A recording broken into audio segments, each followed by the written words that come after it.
Είμαι η Άννα Κονιωτάκη και σας καλωσορίζω στα podcast της Action Class.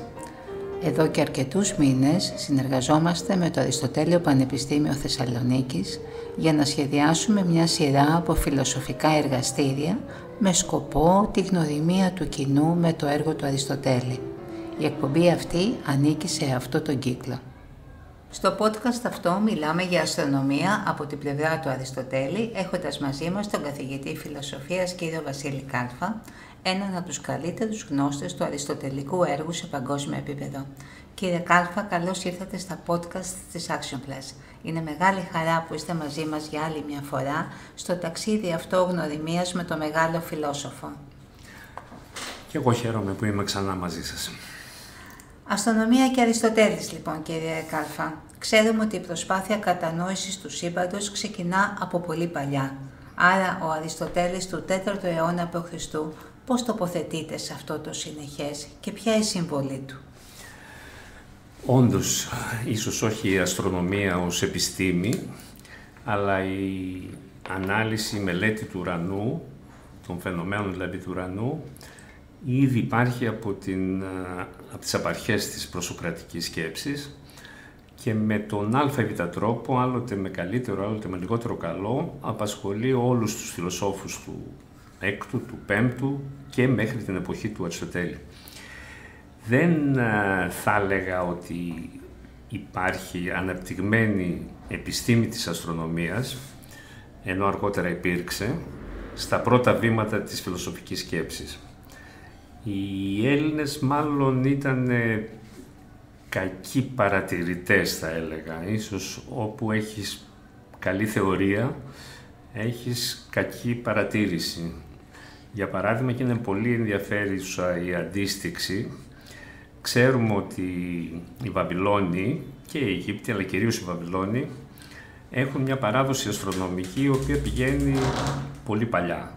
Δηλαδή, γύρω στο 1500 ήδη γνωρίζουν πολλά από τα βασικά φαινόμενα του ουρανού και πια στα μέσα της πρώτης χιλιετίας, δηλαδή γύρω στο 750, έχουν πια πλήρως κατανοήσει τις κινήσεις των αστέρων και των πλανητών, γνωρίζουν τους πλανήτες και μπορούν να προβλέψουν ακόμα και αστρονομικά φαινόμενα όπως τις εκλήψεις του ήλιου και της σελήνης, πράγματα που είναι αδιανόητα για την Ελλάδα.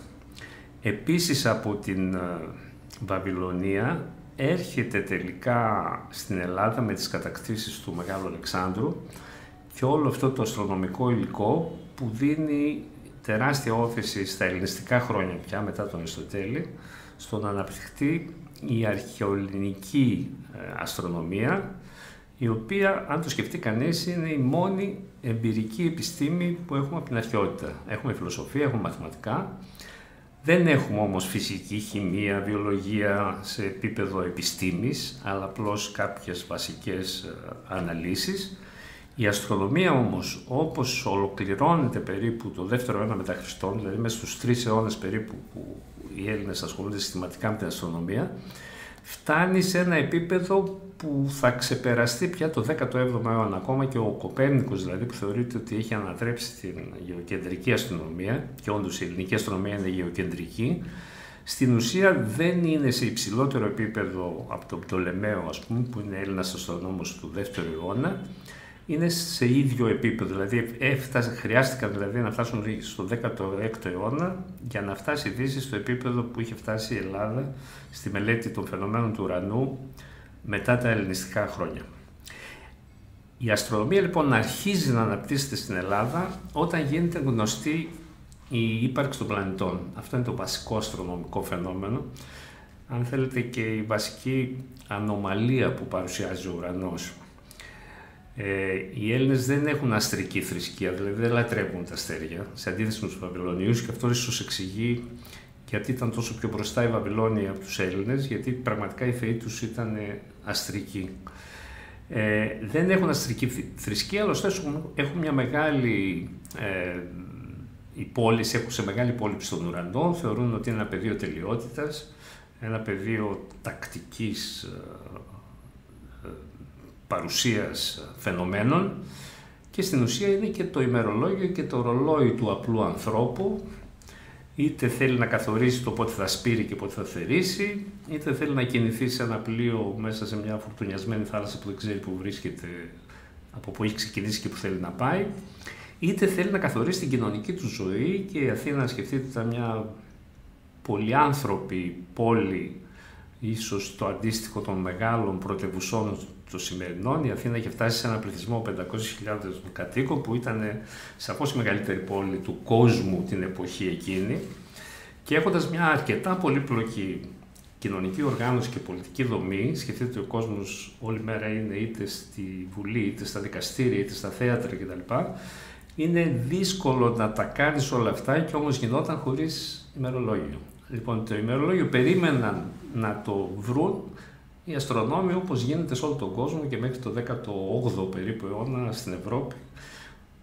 Τα αστεροσκοπία ήταν εκείνα που καθόριζαν την ώρα, που καθόριζαν το γεωγραφικό πλάτος και το γεωγραφικό μήκος, δηλαδή στοιχεία τα οποία χρειάζονται σε κάθε πολύπλοκη κοινωνία. Για να έρθω λοιπόν και στην ερώτησή σας, όταν ο Αριστοτέλης αρχίζει να ασχολείται με τα φαινόμενα του ουρανού, τι έχει πίσω του? Έχει μια παράδοση γενικής ασχολίας με τον ουρανό που υπάρχει στην προσοκρατική σκέψη, ας πούμε αν ο κόσμος είναι ένας ή πολλοί, αν ο κόσμος έχει γεννηθεί, είναι αιώνιος κτλ., που είναι φιλοσοφικά κατά κάποιο τρόπο ερωτήματα.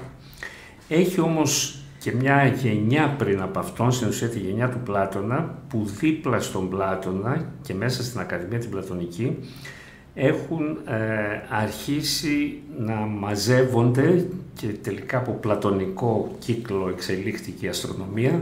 Οι σημαντικοί αστρονόμοι της εποχής, ας πούμε φίλος του Πλάτωνα και μέντορας και του Αριστοτέλη, είναι ο Εύδοξος, που θεωρείται ο μεγαλύτερος αστρονόμος του 4ου αιώνα. Είναι εταίρος του Πλάτωνα και ο Αριστοτέλης τον έχει σε πάρα πολύ υψηλή εκτίμηση, και όχι μόνο στο τομέα που θα λέγαμε σήμερα της επιστήμης και της αστρονομίας, αλλά ακόμη και στον τομέα της ηθικής. Έχει λοιπόν γενικές στο παρελθόν του αναλύσεις του ουρανού, και έχει τις πρώτες αστρονομικές θεωρίες που ακριβώς ασχολούνται με το πρόβλημα των πλανητών, δηλαδή πώς θα καταστήσουμε ξανά τακτικό τον ουρανό, όταν ξαφνικά έχουμε ανακαλύψει ότι 7 αστέρια αρχίζουν και κινούνται με όποια κίνηση θέλουν. Και μέσα αυτά τα 7 αστέρια είναι ο ήλιος και η σελήνη. Σας θυμίζω ότι η Γη είναι το κέντρο, το ακίνητο του σύμπαντος. Ο μεν ήλιος καθορίζει το έτος και τις εποχές, η δε σελήνη καθορίζει τις γιορτές. Ο σεληνιακός μήνας είναι ο μήνας που καθορίζει τις γιορτές που έχουν οι Αθηναίοι, ας πούμε, όλες οι γνωστές μας γιορτές της Αθήνας. Τα Διονύσια, τα Παναθήνια, τα Λίνεα είναι σεληνιακές γιορτές, επομένως πρέπει να ξέρει τον κύκλο της σελήνης και τον κύκλο του ηλίου, και αυτό το βρίσκουν οι αστρονόμοι. Έχει επίσης πίσω του τον Πλάτωνα, και αυτό είναι πολύ σημαντικό, ας το αναφέρουμε πριν σας ξαναδώσω τον λόγο. Ο Πλάτωνας έκανε κάτι ενδιάμεσο, δηλαδή ήταν και αστρονόμος και φιλόσοφος. Γράφοντας το τέλος της ζωής του, την περίοδο δηλαδή που ο Αριστοτέλης ήταν στην Ακαδημία δίπλα του, τον Τίμεο, προσπαθεί να βάλει τα γυαλιά κατά κάποιο τρόπο στους αστρονόμους, να κάνει καλύτερα μαθηματικά από αυτούς, να δώσει καλύτερες λύσεις στο πρόβλημα της κίνησης του ήλιου που χρησιμοποιεί ως παράδειγμα, πράγματα που, για τα οποία ο Αριστοτέλης από τα οποία θα κρατήσει μια απόσταση. Και ο Αριστοτέλης λοιπόν, ποια είναι η θεωρία του, πώς θα την περιγράφαμε σε γενικές γραμμές τα νέα στοιχεία που εισάγει? Ναι, αν μπορώ να το πω μια λέξη, ο Αριστοτέλης προσπαθεί να φυσικοποιήσει τον ουρανό, να τον κάνει δηλαδή οργανικό κομμάτι της φύσης, ενώ για τους αστρονόμους, που είναι μαθηματικοί καθαροί, και για τον Πλάτωνα, είναι ένας εντελώς διαφορετικός χώρος σε σχέση με τον τόπο που ζούμε εμείς στη Γη, δηλαδή το επίγειο περιβάλλον, όπου ο μεν ουρανός είναι η απόλυτη τάξη και η Γη η απόλυτη αταξία, και ο κόσμος των ανθρώπων ακόμα περισσότερο και της πόλης. Ο Αριστοτέλης δεν αρνείται την τελειότητα του ουρανού, αλλά δεν θέλει και να τον διαχωρίσει τόσο πολύ από τη Γη, ώστε να πει ότι ανήκει σε ένα άλλο χώρο. Για παράδειγμα, ο ουρανός είναι ορατός, αυτό το ξέρουμε όλοι, έτσι βλέπουμε τα αστέρια, βλέπουμε τις κινήσεις. Για να είναι κάτι ορατό, δηλαδή αισθητό, για τον Αριστοτέλη έχει ύλη. Δεν μπορεί κάτι που το βλέπουμε να μην έχει υλικότητα. Ποια είναι λοιπόν η ύλη του ουρανού? Ο μαθηματικός δεν τον ενδιαφέρει καθόλου το θέμα. Έτσι. Το μαθηματικός θεωρεί τα ουράνια σώματα σημεία σε ένα γεωμετρικό χώρο. Ο Πλάτων επίσης δεν μιλάει για την ύλη του ουρανού. Δηλαδή δεν θέλει να το ταυτίσει με τη γη και μιλάει ότι ο ουρανός είναι φωτιά, η φωτιά φαίνεται, αλλά η φωτιά ταυτόχρονα την έχουμε και στο τσάκι μας. Δηλαδή περίπου σαν να λέει ότι ο ουρανός και τα ξύλα που καίμε είναι από το ίδιο υλικό, πράγμα που δεν είναι μια αντίφαση, ας πούμε, για το πλατωνικό σύστημα. Ο Αριστοτέλης, λοιπόν, η βασική του σκέψη, η οποία δεν βρήκε κανένα συνεχιστή, περίπου είναι μια σκέψη σε απομόνωση, ούτε ο Θεόφραστος, που είναι ο βασικός μαθητής του Αριστοτέλη, δεν τη δέχτηκε, είναι ότι ο ουρανός αποτελείται από ένα υλικό, από το πρώτο σώμα, όπως το ονομάζει, ή την πέμπτη ουσία, από εκεί βγήκε και ο όρος πεμπτουσία, αργότερα το είπαν εθέρα, δηλαδή που είναι ένα υλικό το οποίο υπάρχει μεν, είναι μια ύλη, αλλά η οποία προσδίδει σε αυτούς που την έχουν, τα αστέρια δηλαδή, μόνο κυκλική κίνηση, είναι ορατά και κινούνται μόνο κυκλικά. Είναι μια ιδέα που δεν στηρίζει την παρατήρηση. Έτσι. Είναι μια ιδέα που έρχεται από έναν απριόρι συλλογισμό, όπως υπάρχουν στοιχεία στη γη, τα 4 στοιχεία. Θα πρέπει να υπάρχει ένα στοιχείο εφόσον τα ουράνια σώματα κινείται και αυτό δεν πρέπει να έχει ούτε βάρος, ούτε να πέφτει, ούτε να κινείται με άλλη κίνηση εκτός από την κυκλική. Άρα κατασκευάζει, λοιπόν, συλλαμβάνει μάλλον την έννοια ενός στοιχείου. Λέω ότι κανείς όντως προκάλεσε μάλλον την αντίθεση των συνεχιστών του, αλλά κατά παράδοξο τρόπο είναι και η πιο σωστή θέση που είχε ο Αριστοτέλης για τον ουρανό.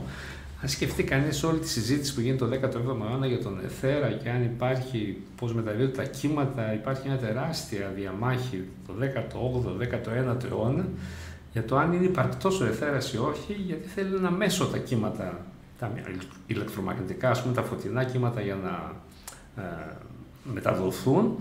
Και ποιο είναι αυτό το μέσο? Πολλοί φυσικοί της εποχής μιλούν για έναν εθέρα περίπου με τις ιδιότητες που του έδωσε ο Αριστοτέλης. Δεν είναι δηλαδή, δεν μπορούμε να τον πιάσουμε, δεν θα τον απομονώσουμε ποτέ, αλλά υπάρχει.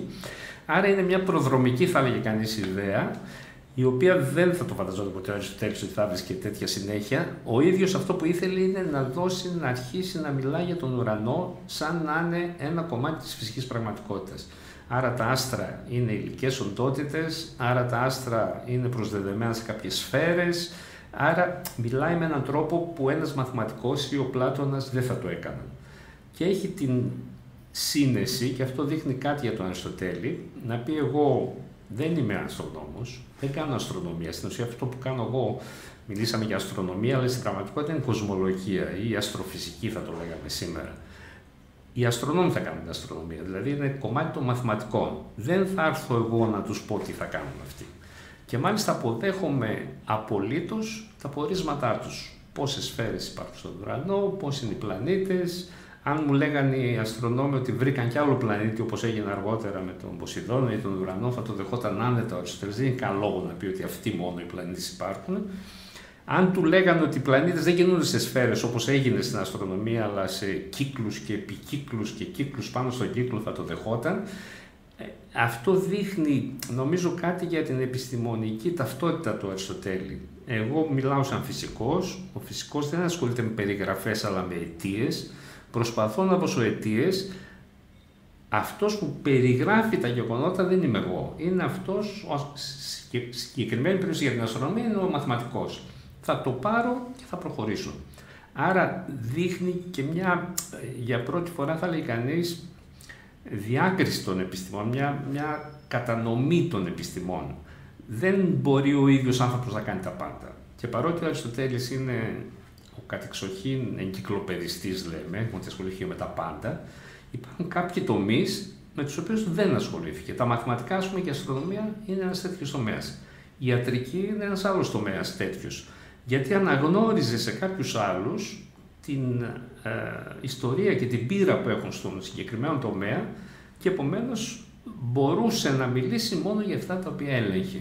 Άρα στην αστρονομία το κυρίαρχο, με μια λέξη, γιατί είναι αρκετά σημεία που θα μπορούσε κανείς να θίξει, είναι ότι ο ουρανός στον Αριστοτέλη πια έχει ύλη, έχει υλικότητα, άρα υπόκειται σε νόμους και αυτός κίνησης και αλληλεπίδρασης των σωμάτων που υπόκειται και κάθε άλλο τομέα του επιστητού.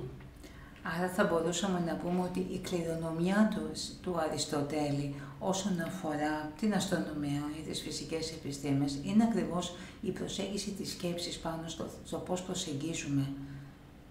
Ναι, σαφώς, αλλά γι' αυτό στον ουρανό ο Αριστοτέλης δεν αισθάνεται μεγάλη άνεση. Δηλαδή, ας πούμε, το περιουρανό που είναι το βασικό σύγγραμμα του Αριστοτέλη, πάρα πολλές φορές μας προειδοποιεί λέγοντας είναι τόσο μακριά τα αστέρια, έχω τόσα λίγα στοιχεία για αυτά, τόσο λίγα δεδομένα, που φτάνω σε κάποια συμπεράσματα, αλλά περίπου τα προτείνω με επιφύλαξη. Γιατί ο χώρος του Αριστοτέλη, εκεί που πραγματικά φαίνεται όλη η μέθοδος του σε διαφάνεια, είναι η επίγεια περιοχή, η ζωντανή και η μη ζωντανή ύλη, είτε η κίνηση των σωμάτων στο επίπεδο της γης, είτε ο χρόνος, ο χώρος, πάλι σε σχέση με τους ανθρώπους ή κυρίως τα έμβια όντα, η κατεξοχήν ουσία για τον Αριστοτέλη, είναι το ζωντανό, δηλαδή το όν που είναι υλικό μεν, αλλά έχει ζωή. Εκεί μπορεί να δει κανείς αυτά που λέμε μέθοδος του Αριστοτέλη, παρατήρηση δηλαδή, εξαγωγή συμπερασμάτων, έλεγχος των συμπερασμάτων με βάση πάλι τα γεγονότα. Στον ουρανό δεν μπορεί να το κάνει. Δηλαδή, όταν είπα για το πρώτο σώμα, ούτε μπορείς να πεις ότι έχω καμιά απόδειξη ότι υπάρχει το πρώτο σώμα, ούτε μπορώ να κάνω έναν έλεγχο, έναν πειραματισμό για να αποδείξω ότι έχω δίκιο εγώ και δεν έχουν αυτοί που λένε, ας πούμε, ότι ο ουρανός είναι φωτιά και τα αστέρια αποτελούνται από φως, από φωτιά που καίει και άρα φωτίζει. Εκεί λοιπόν, όταν μιλάει για τον κόσμο, καλύτερα τα πάει όταν μιλάει για τη γη. Τη γη την εντάσσει, γιατί για τους αρχαίους ο ουρανός και κόσμος είναι ισοδύναμες έννοιες, ή το παν, το σύμπαν, άρα λογικά και η γη είναι μέσα στο σύμπαν, δεν είναι εκτός ουρανού η γη. Άρα αφιερώνει ένα μεγάλο κεφάλαιο στη γη και εκεί έχει πια και αποδείξεις που κάποιες είναι πάρα πολύ ενδιαφέρουσες, ας πούμε, που δείχνει το ρόλο της παρατήρησης στον Αριστοτέλη και για να αποδείξει τη σφαιρικότητα της γης, το πόσο χάνεται ο ήλιος, ότι η έκλειψη της σελήνης έχει καμπύλη τροχιά η πορεία, άρα σημαίνει ότι η γη που το ξέραν ότι παρεμβάλλεται ανάμεσα στον ήλιο και στη σελήνη δίνει μία σκιά η οποία είναι καμπύλη, άρα έχει σφαιρικό σχήμα. Και το πιο ωραίο είναι ότι λέει ότι, που έχει να κάνει λίγο και με τα ταξίδια του Κολόμβου, αν λέει παρατηρήσεις τα ζώα και τα φυτά, την πανίδα και την κλωρίδα που υπάρχουν στη Βόρεια Αφρική στο Γιβραλτάρ, θα λέγαμε σήμερα, και στην Ινδία, είναι παρόμοια. Υπάρχουν ελέφαντες εκεί και εκεί, άρα δεν είναι πολύ μακριά το ένα από το άλλο. Άρα πιστεύει απολύτως στη σφαιρικότητα και θεωρεί ότι και αυτό είναι μια έμεση απόδειξη ότι ο κόσμος είναι σφαιρικός. Και αν μπορούσες, λοιπόν, όπως έκανε ο Κολόμβος μετά από πολλά χρόνια, να πας δυτικά από την Ισπανία, θα λέγαμε σήμερα, κάποια στιγμή θα έφτανε στην Ινδία. Και όπως ξέρουμε, και ο Κολόμβος στην Ινδία ήθελε να φτάσει και του προέκυψε η Αμερική. Δηλαδή, εκεί που αισθάνεται ασφαλής είναι όταν μπορεί να ελέγξει τις πληροφορίες του, να κάνει και δικές του και να συγκεντρώσει αυτά τα δεδομένα και να τα ενώσει σε μια θεωρία, ας πούμε, σφαιρικότητα της γης. Πάλι δεν υπάρχει απόλυτη απόδειξη, αλλά έχω 10 ενδείξεις οι οποίες με πείθουν ότι η γη είναι τελικά σφαιρική και όχι επίπεδη, όπως λέγανε ακόμη και ο Δημόκριτος λίγο πριν από αυτό, που είναι πολύ μεγάλος φυσικός φιλόσοφος, πίστευε ότι η γη είναι επίπεδη. Επομένως, με τον ουρανό θα έλεγα τα πάει και δεν τα πάει καλά. Άλλοτε ακολουθεί τον Πλάτωνα, άλλοτε απομακρύνεται από αυτό όπου μπορεί. Αλλά ωστόσο είναι ένας τομέας που δεν μπορεί να αφήσει έξω. Υπάρχει ένα ωραιότατο χωρίο στο Περιζών Μορίων, όπου λέει ότι ο ουρανός, λέει, σου δίνει ύψιστη ειδονή, γιατί ξέρεις λίγα και το παραμικρό να μάθεις γι' αυτόν είναι κάτι πάρα πολύ σπουδαίο, γιατί είναι πεδίο τελειότητας, πεδίο του θείου και όλα τα σχετικά. Η ίδια όμως χαρά, λέει, σου δίνει να πάει σε ένα έντομο, γιατί εκεί μπορεί να φτάσεις παρατηρώντας σε τεράστια ποικιλία λεπτομεριών και παρατήρησης, και αυτό στον επιστήμονα δίνει μια εξίσου μεγάλη χαρά. Οπότε οι δύο τομείς έχουν διαφορετικές χάρες, θα λέγει κανείς. Αν μου λέγανε να διαλέξω, ο Αριστοτέλης είναι ο Αριστοτέλης του εντόμου περισσότερο παρά του ουρανού. Πάντως η ενασχόληση του Αριστοτέλη με τον ουρανό, άσχετα αν δεν ήταν και το προτιμητέο του πεδίου, ας πούμε, έτσι. Δείχνει και την αγωνία του ερευνητή, το να ανοίξει τους ορίζοντες και να προσπαθήσει να βρει σχέσεις αιτίου-αιτιατού, ακόμα και σε πεδία που πραγματικά δεν υπήρχαν ούτε καν τα μέσα για να τα προσεγγίσει με τη μέθοδο της παρατήρησης. Το οποίο είναι και από μόνο του έτσι εκπληκτικό για την δύναμη του πνεύματος αυτού του ανθρώπου. Κλείνοντας, τι θα μπορούσαμε να πούμε σχετικά με το έργο του Αριστοτέλη, με την ενασχόλησή του με την αστρονομία και το τι θα μπορούσε να φέρει στον σημερινό ακροατή ή αναγνώστη? Ναι, είναι καλή ερώτηση. Κοιτάξτε, αν σκεφτεί κανένας ότι όχι μόνο η κοσμολογία του Αριστοτέλη, αλλά και πολλά, αν όχι όλα σχεδόν, τα κομμάτια, τα μέρη της φυσικής του φιλοσοφίας έχουν ξεπεραστεί. Δηλαδή, με τυπικά κριτήρια, αν ήθελε να ρωτήσει κανείς και να διερευνήσει την αλήθεια ή μη, το ψεύδος, ας πούμε, των αριστοτελικών θέσεων, θα μπορούσε να πει ότι είναι λανθασμένες οι αριστοτελικές θέσεις. Ας πούμε, ο Αριστοτέλης πιστεύει ότι τα σώματα όλα έχουν ή βάρος ή ελαφρότητα. Ας πούμε, σήμερα ξέρουμε ότι κανένα σώμα δεν έχει ελαφρότητα. Ή στοιχεία επίσης για τον κόσμο, ότι γίνεται στο κέντρο του σύμπαντος, ότι ο κόσμος είναι κλειστός, ότι όλα αυτά που είναι βέβαια κοινά με όλη την αρχαιοελληνική σκέψη, αλλά τυπικά είναι λανθασμένα. Είναι λάθος όμως να προσεγγίζουμε έναν μεγάλο φιλόσοφο και να μην σκεφτόμαστε το λάθος και να μην σκεφτόμαστε ότι αυτό το λάθος επί 2.000 χρόνια θεωρήθηκε αληθές. Άρα δείχνει κάτι για την ιστορία του πολιτισμού. Δεν είναι το παν η αλήθεια και το λάθος. Το βασικό είναι ποιος θέτει τα σωστά προβλήματα και ο Αριστοτέλης, η ειδίκευσή του η μεγάλη, το ταλέντο του θα λέγει κανείς, είναι να εντοπίζει προβλήματα, το ζήτημα, δηλαδή να θέτει ένα πρόβλημα, συνήθως με μορφή διλήμματος, είναι έτσι ή είναι αλλιώς. Πολλές φορές δεν ξέρει να απαντήσει σε αυτό το δίλημμα ή παίρνει και τις δύο θέσεις, ψάχνεται. Το βασικό λοιπόν είναι να δει κανείς ότι και μέσα στο λάθος, τυπικά το λάθος εισαγωγικά, υπάρχει σωστή μέθοδος, υπάρχει σωστή αγωνία, υπάρχει σωστή παρατήρηση, σωστός εντοπισμός προβλημάτων, σωστή μέθοδος τελικά. Επομένως, αν με την ίδια λογική θα έπρεπε να μην διαβάζουμε ή να μην μελετάμε τίποτα από το παρελθόν, διότι κατά μία έννοια τουλάχιστον στον τομέα των επιστήμων έχουμε πρόοδο. Αλλά κάποιος θα μπορούσε να το πάει και στην ποίηση, δηλαδή κανείς δεν γράφει σήμερα ποίηση σαν τον Όμηρο, αλλά ωστόσο αξίζει να μελετούμε τον Όμηρο ή την τραγωδία. Λοιπόν, το παρελθόν έχει να μας διδάξει πολλά πράγματα με τρόπους που δεν τους θεωρούμε δεδομένους. Γι' αυτό θεωρώ, ας πούμε, λάθος το ότι όταν διδάσκεται σήμερα ένας φυσικός επιστήμονας στην επιστήμη του, την ξεκινάει από το σήμερα και πάει στο σήμερα ή μπροστά μπορεί να προβλέψει.